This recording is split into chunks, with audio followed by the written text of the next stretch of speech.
नमस्कार दोस्तों, कहानी क्राइम चैनल पर आपका स्वागत है। दोस्तों, आज की हमारी जो क्राइम की कहानी है वो है मोहाली पंजाब से। तो चलिए दोस्तों, शुरू करते हैं क्राइम की इस सच्ची कहानी को।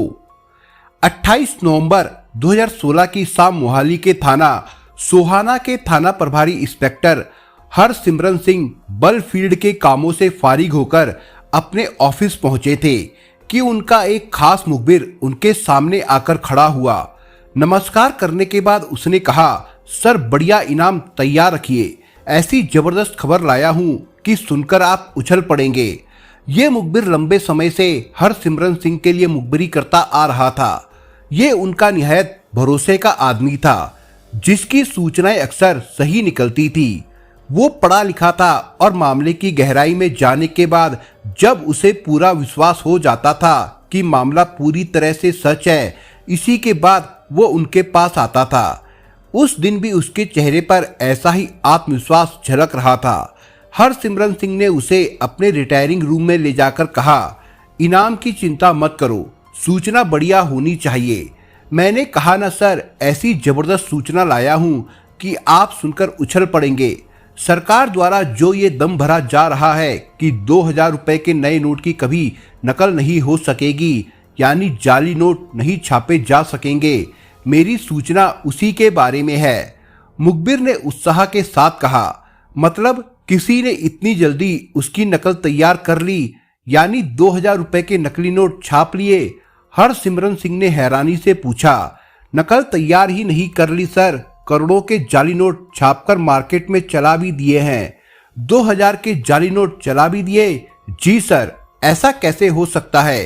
कहने के साथ उन्होंने पूछा, ये अपराध क्या मेरे इलाके में हुआ है? सर ये तो पता नहीं, लेकिन मुझे जो जानकारी है उसके अनुसार लाल बत्ती लगी ऑडी कार पर सवार होकर 3 लोग, जिनमें एक लड़की भी शामिल है, 2000 रुपए के जाली नोटों के साथ आपके एरिया में घूम रहे हैं। उन लोगों के पास इस समय भी 2000 रुपए की जाली नोट है। अगर है तो कितने होंगे? एकदम सटीक तो नहीं बता सकता सर, लेकिन जो भी है वो लाखों में है। आप तुरंत नाकाबंदी करवाइए, अगर देर हो गई तो वे आपके इलाके से निकल भी सकते हैं। मेरे कहने का मतलब यह है कि अगर इस समय आपने उन लोगों को पकड़ लिया तो बड़ी मात्रा में 2000 रुपए के जाली नोट पकड़ने का ये पहला मामला होगा। अगर ऐसा हो गया तो मैं भी बढ़िया इनाम पाने का हकदार हो जाऊंगा। ट्राई सिटी के कुछ बैंक वालों ने 2000 रुपए के नए नोटों की पुख्ता पहचान के लिए एक विशेष कार्यक्रम का आयोजन किया था, जिसमें बताया गया था कि 2000 रुपए के नोट पर सीधी तरफ से सी थ्रू रजिस्टर में 2000 रुपए लिखा है। महात्मा गांधी के चित्र की दाईं ओर देवनागरी में 2000 रुपए लिखा गया है, जिसमें रुपए का नया साइन है। महात्मा गांधी का चित्र नोट के ठीक बीच में है। नोट पर बाईं ओर माइक्रो कलर्स में आरबीआई और 2000 लिखा है। नोट को थोड़ा टेढ़ा करके देखने पर थ्रेड का रंग हरे से नीले में बदलता दिखाई देता है। नोट की दाईं ओर गवर्नर के हस्ताक्षर, गारंटी और प्रॉमिस क्लॉज दिया गया है। इसमें आरबीआई का साइन भी देखा जा सकता है।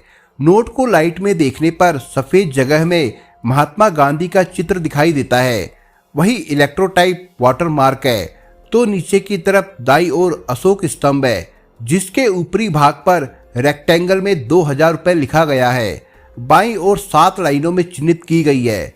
नोट में पिछली तरफ स्वच्छ भारत का लोगो दिया गया है।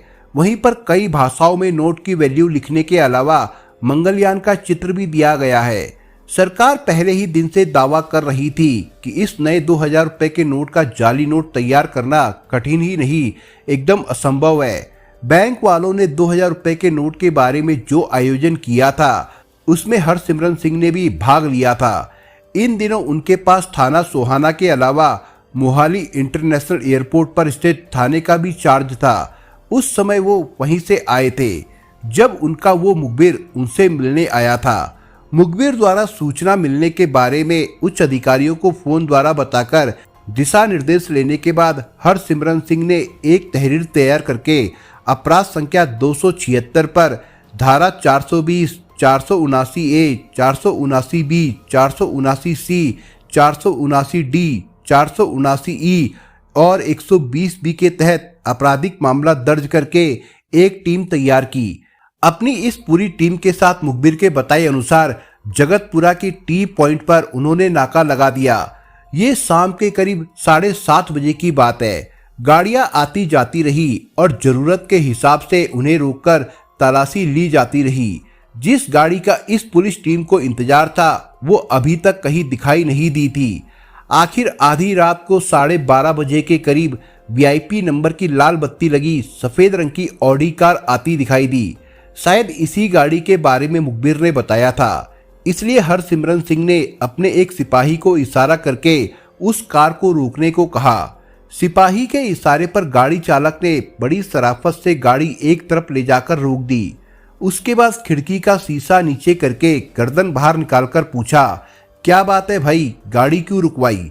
देख नहीं रहे हो कि ये वीआईपी गाड़ी है? तब तक हरसिमरन सिंह गाड़ी के पास पहुंच गए थे। सिपाही के बजाय उन्होंने उसकी बात का जवाब दिया, गाड़ी इसलिए रुकवाई है क्योंकि इसकी तलाशी लेनी है। वो किस लिए? ड्राइविंग सीट पर बैठे आदमी ने थोड़ा गुस्से में पूछा। इस पर हरसिमरन सिंह ने अपनी आवाज में थोड़ी सख्ती लाते हुए कहा, गाड़ी में जितने भी लोग हैं चुपचाप बाहर आकर खड़े हो जाए, हमें अपना काम करने दे। कमाल है सर, वीआईपी नंबर वाली गाड़ी है जिस पर रेड बीकन भी लगा है। ऐसे में आपको मालूम होना चाहिए। मुझे ये मालूम करने की जरूरत नहीं है कि तुम लोग किस तरह के वीआईपी हो और अपनी गाड़ी पर लाल बत्ती लगाने का अधिकार तुमने कहां से हासिल किया है। ऊपर के आदेश के अनुसार हमें तुम्हारी गाड़ी की तलाशी लेनी है। बेहतर होगा कि तुम लोग शराफत से बाहर आकर खड़े हो जाओ, वरना हमें सख्ती से काम लेना होगा। हरसिमरन सिंह ने अपनी आवाज को सख्त करते हुए कहा। इस बीच उनके इशारे पर टीम के अन्य लोगों ने कार को चारों ओर से घेर लिया था। ये सब देखकर ड्राइविंग सीट पर बैठे युवक ने अंदर कोई इशारा किया और दरवाजा खोलकर बाहर आ गया। वो एक स्मार्ट सा युवक था। उसकी बगल वाली सीट से एक आकर्षक युवती उतरी तो पिछली सीट से अधेड़ उम्र का एक आदमी बाहर आया। कार से बाहर आकर ये सभी हरसिमरन सिंह को ये समझाने की कोशिश करने लगे कि वे ऊंचे पदों पर बैठे प्रतिष्ठित परिवारों से संबंधित है और उनकी गाड़ी में ऐसा कुछ भी नहीं है जिसे अनुचित कहा जा सके।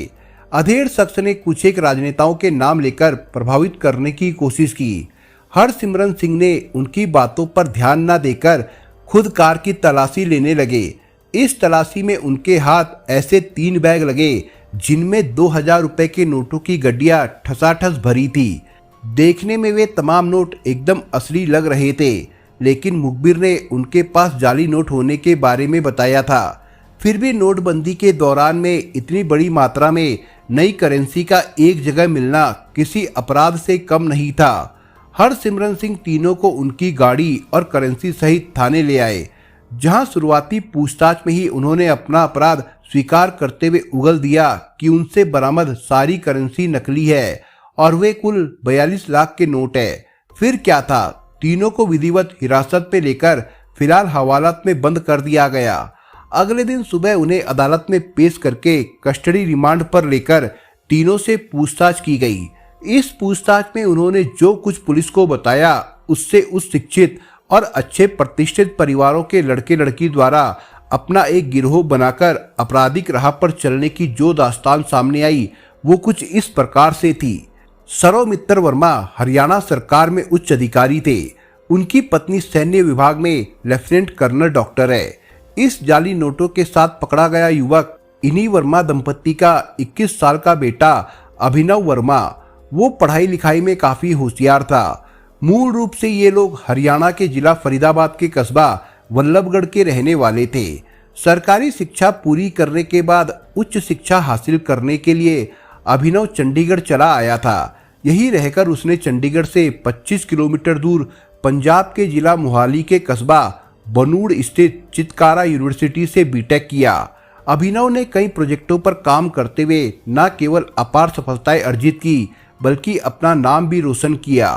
प्रधानमंत्री नरेंद्र मोदी द्वारा शुरू किए गए कार्यक्रम मेक इन इंडिया का हिस्सा बनकर उसने अंधे लोगों के लिए एक ऐसा उपकरण बनाया जिसे किसी अंधे की छड़ी अथवा अंगूठी में आसानी से फिट किया जा सकता है।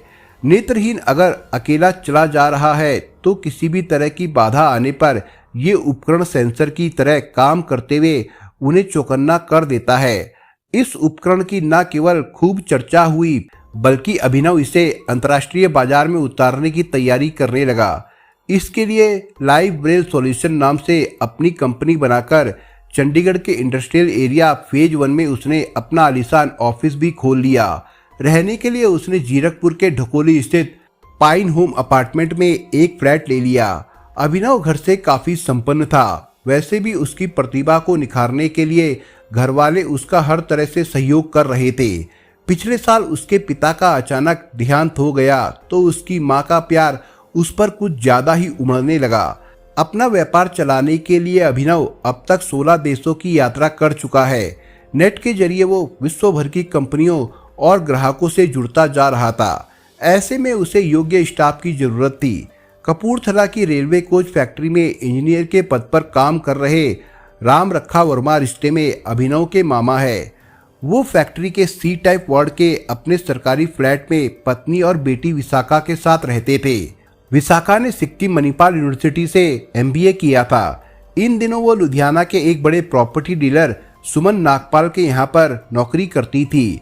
लुधियाना की गगनदीप कॉलोनी में रहने वाले नागपाल के अनेक राजनेताओं से घनिष्ठ संबंध थे। MBA करने के बाद विशाखा ने अभिनव से कहीं नौकरी दिलाने को कहा था, लेकिन वो उसे कहीं नौकरी नहीं दिला सका था। इसके बाद विशाखा ने लुधियाना में प्रॉपर्टी डीलर सुमन नागपाल के यहाँ पर नौकरी कर ली थी, जबकि वो इससे कहीं बढ़िया नौकरी करने में सक्षम थी। अभिनव को अपना काम जमता नजर आने लगा तो उसे अपने ऑफिस के लिए विशाखा की जरूरत महसूस हुई। विशाखा उससे भले ही 2 साल बड़ी थी, मगर वो उसे मानती बहुत थी। लिहाजा अभिनव के कहने भर की देर थी कि उसने प्रॉपर्टी डीलर के यहाँ वाली नौकरी छोड़ दी और अभिनव के ऑफिस में ज्वाइन कर लिया। अभिनव को इस क्षेत्र में अपना सुनहरा भविष्य नजर आ रहा था। उसका बनाया इंस्ट्रूमेंट खरीदने के लिए पूरी दुनिया से ऑर्डर आ रहे थे। उसके लिए उनकी मांग पूरी कर पाना मुश्किल हो रहा था। ऐसे में उसे अपने पैर जमाने के लिए काफी बड़ी रकम की जरूरत थी, जिसे वो खुद ना पूरी कर सकता था और ना ही उसके परिवार वाले पूरी कर सकते थे। अचानक नोटबंदी के तहत 500 और 1000 रुपए के नोटों का प्रचलन बंद करके सरकार द्वारा 2000 रुपए के नए नोट मार्केट में उतार दिए गए। ऐसे में मार्केट और आम लोगों की परेशानी को देखकर अभिनव के दिमाग में आइडिया आया कि क्यों ना 2000 रुपए के जाली नोट छापकर बाजार में चला दिए जाए। प्रयोग के तौर पर उसने नए नोट को स्कैन करके उसका प्रिंट भी निकाला। प्रिंट इतना बढ़िया निकला कि देखने में किसी भी तरह से असली नोट से कम नहीं लग रहा था। उसने इस बारे में विशाखा से बात की तो वो भी उसकी सहायता के लिए तैयार हो गई। फिर तो उन्होंने 2000 रुपए के 10 जाली नोट तैयार करके अपने कर्मचारियों के माध्यम से मार्केट में भिजवाए, जो आसानी से चल गए। इस सफलता से उत्साहित होकर उन्होंने अपने कर्मचारियों का अपना एक गैंग बना लिया। यही नहीं, लुधियाना के प्रॉपर्टी डीलर सुमन नागपाल को भी लालच देकर अपने गिरोह में शामिल कर लिया। 54 साल का यह अधेड़ बिना आगे पीछे की सोचे अपराध की राह पर चलने को तैयार हो गया। आगे जो योजना बनी उसके अनुसार थोड़ी बहुत नहीं, 2000 रुपए के करोड़ों के नकली नोट तैयार करके इन लोगों ने उन्हें लोगों के हवाले कर दिए, जिनके पास 500 व 1000 रुपए के नोट की शक्ल में ब्लैक मनी भरी पड़ी थी। ऐसे में 30% कमीशन काटकर नकली नोटों को असली कहकर उनके हवाले कर 70% असली नोटों की कमाई कर ली जाए। इन पैसों से काम के अनुसार गिरोह के सदस्यों का कमीशन फिक्स कर दिया गया। फिर क्या था, पूरे उत्साह के साथ ये सभी इस काम में शिद्दत से लग गए थे। दिन रात मेहनत करके कुछ ही समय में उन्होंने 3 करोड़ रुपए के नकली नोट तैयार करके 2 करोड़ के नोट बाजार में चला भी दिए। पूछताछ में उन लोगों ने जो बताया उसके अनुसार अभिनव ने मोहाली में अपनी एक फैक्ट्री खोल रखी थी, जिसमें विशाखा को HR की अहम पोस्ट दी गई थी।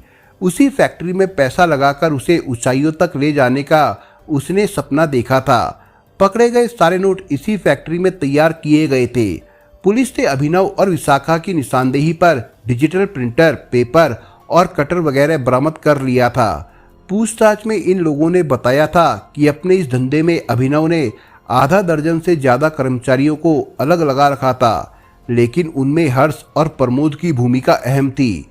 पुलिस ने उनकी गिरफ्तारी के लिए तमाम जगह पर छापे मारे, मगर वे पकड़े नहीं जा सके। पुलिस द्वारा की गई पूछताछ में अभिनव ने यह भी स्वीकारा कि 2009 मॉडल की वीआईपी नंबर HR70U0004 वाली ऑडी कार उसने 20 लाख रुपए में जीरकपुर के कार बाजार से खरीदी थी। उस कार को अपने नाम पर ट्रांसफर न करवाकर उस पर अवैध रूप से लाल बत्ती लगाकर वो पुलिस और अन्य लोगों की आंखों में धूल झोंककर नकली नोटों के अपने धंधे को अंजाम देता रहा। अखबारों में खबरें छपने के बाद कई लोगों ने थाने जाकर अभिनव और उसके साथियों द्वारा ठगे जाने की अपनी शिकायतें दर्ज कराई है। मजे की बात यह है कि वे भी अभियुक्तों से मिले 2000 रुपए के नकली नोट आसानी से असली के रूप में चला चुके थे। नकली नोटों के बदले लोगों से मिले पुराने असली नोटों को अभिनव न केवल अपने पर्सनल और कंपनी के खातों में जमा कराता था, बल्कि कुछ पैसे उसने अपने कर्मचारियों के बैंक खातों में भी जमा कराए थे। 14 लाख के पुराने नोट उसके घर से भी बरामद किए गए थे। खुद तैयार किए गए 3 करोड़ के 2000 रुपए के नोटों में से उसके पास 42 लाख रुपए ही बचे थे, जिन्हें वो विशाखा और सुमन नागपाल के साथ अपनी कथित वीआईपी गाड़ी से एक पार्टी को देने जा रहा था। तभी पुलिस ने उसे गिरफ्तार कर लिया था। अभिनव से बरामद नोटों के बारे में आरबीआई की रिपोर्ट आ चुकी है कि वे सभी नोट जाली है और उनकी छपाई हल्के कागज पर हुई है। पुलिस ने रिमांड अवधि समाप्त होने पर अभिनव, विशाखा और सुमन नागपाल को एक बार फिर अदालत में पेश किया, जहां से उन तीनों को न्यायिक हिरासत में जेल भिजवा दिया गया था। दोस्तों, इस कहानी के बारे में आपके विचार क्या है, हमें कमेंट बॉक्स में जरूर बताएं। और दोस्तों, अगर आपको हमारा काम पसंद आया हो तो वीडियो को लाइक शेयर जरूर करिए। और अगर आपने अभी तक चैनल को सब्सक्राइब नहीं किया हो तो जाने से पहले चैनल को सब्सक्राइब जरूर करिए। दोस्तों, धन्यवाद।